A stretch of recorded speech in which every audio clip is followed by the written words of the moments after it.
Bonjour, bonjour à vous, bien-aimés de Dieu. Que la paix du Seigneur Jésus-Christ soit avec vous, très chers parents. Dans mon précédent numéro, je parlais de comment il est important que nous, en tant que parents, nous passions du temps avec le Seigneur en faveur de nos enfants. Et c'est comme ça que nous pouvons être de bons exemples pour eux. C'est comme ça que nous pourrons réussir l'éducation de nos enfants parce que Dieu est notre modèle, Dieu est notre référence, Dieu est la source de notre force pour pouvoir tenir en matière dans l'éducation de nos enfants.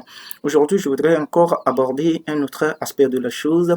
Il s'agit de l'amour que Dieu a pour nous.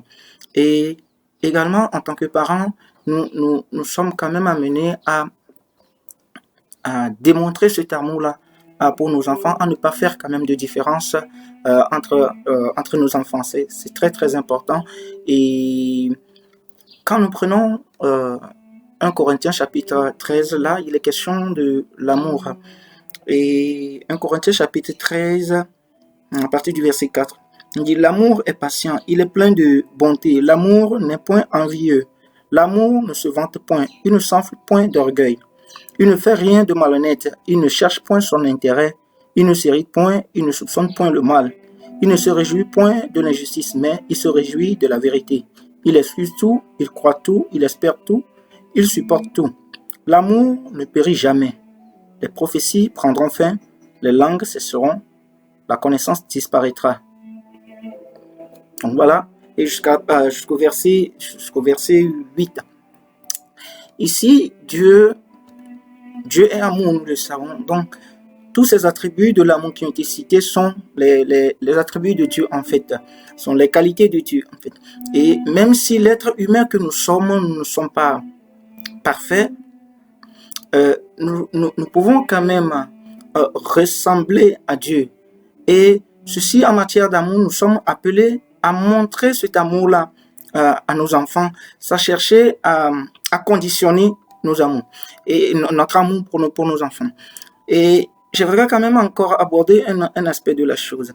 C'est parce que Dieu nous aime tellement que malgré nos fautes, malgré le fait que nous péchons, nous tombons, il est là pour nous relever, il est là et il croit toujours en nous et il nous fortifie à aller encore de l'avant.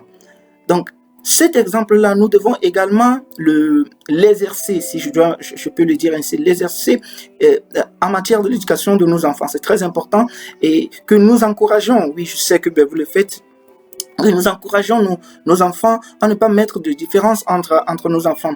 Et parfois, il y a des enfants qui sont des enfants difficiles, entre guillemets, et parfois, nous, en tant que parents, nous sommes amenés parfois à être découragés, à se dire, j'en ai marre de cet enfant, je ne peux plus rien. Oui, je comprends que, en tant qu'être humain, c'est difficile de supporter certaines choses jusqu'à un certain niveau.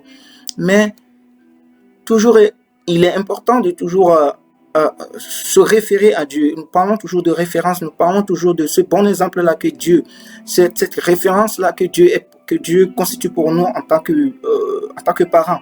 Donc, Dieu ne se lâche jamais de nous aimer, de nous relever malgré nos fautes, malgré nos péchés. Il est toujours là pour nous relever, pour nous fortifier, pour nous encourager à aller de l'avant. Et Dieu continue de croire en nous. Donc, pour pouvoir y arriver, pour pouvoir manifester quand même cet amour, il faut quand même que nous demandions l'aide du Saint-Esprit pour nous aider dans cette tâche, pour nous aider à aimer nos enfants de manière inconditionnelle comme Dieu nous aime. C'est possible. Avec Dieu, tout est possible. Que le Saint-Esprit puisse nous fortifier. Shalom à vous.